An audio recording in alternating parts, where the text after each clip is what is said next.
হাম আক্রান্ত শিশুদের মৃত্যুর মিছিল থামছেই না। গেল ২৪ ঘন্টায় উপসর্গ নিয়ে সিলেটে ২ ও বরিশালে ১ জন সহ মোট ৩ শিশুর মৃত্যু হয়েছে। এখনও প্রতিদিন হাজারো শিশু ভর্তি হচ্ছে হাসপাতালে, অনেকে আবার সুস্থ হয়ে বাড়িও ফিরছে। এসব শিশুদের পুষ্টিকর খাবার ও পরিচ্ছন্ন পরিবেশ নিশ্চিতের পরামর্শ দিয়েছেন চিকিৎসকরা। রোগীর উৎস বিশ্লেষণে দেখা যায়, রাজধানীতে হামের রোগী কমলেও কামরাঙ্গীরচর, নারায়ণগঞ্জের মতো ঘনবসতিপূর্ণ এলাকায় বাড়ছে রোগী।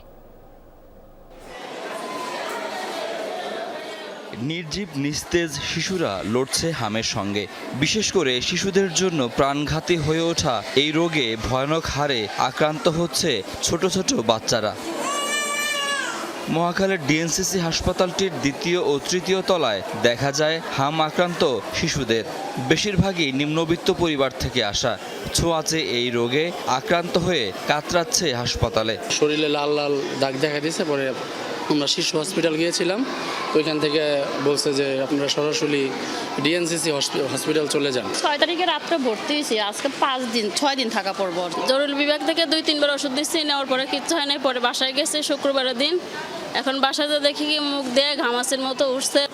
গত ২৪ ঘন্টায় এই হাসপাতালে ভর্তি হয়েছে ২৫০ হাম আক্রান্ত শিশু।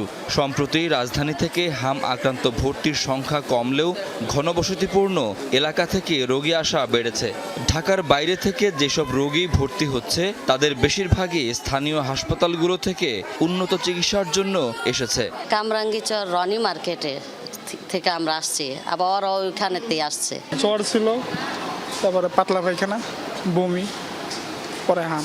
কিছু কাশ আছে, কাশটা আর এটা তো কইমা জায়গাতে গেছে, ছুটি দিয়ে দিয়ে।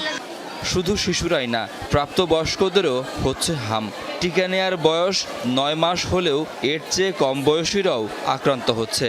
মায়ের শরীরে পুষ্টির ঘাটতি এর অন্যতম কারণ বলে মনে করেন চিকিৎসকরা। পাশাপাশি অ্যান্টিবায়োটিক রেজিস্ট্যান্স ব্যাকটেরিয়ায় আক্রান্ত হলে রোগী ঝুঁকিতে পড়ছে। তুলনামূলকভাবে ঢাকার বাইরের সংখ্যা বাড়বে, কারণ ঢাকার বাইরে কিন্তু যেমন দেখছেন ইদানিংকালে দেখছেন যে ঢাকার বাইরে বিভিন্ন জায়গাতে খুব রোগীর চাপ বাড়ছে, নতুন নতুন ওয়ার্ড খুলতে হচ্ছে এবং রোগী মারা যাচ্ছে যারা, তারাও ঢাকার বাইরে থেকে বেশি মারা যাচ্ছে এখন।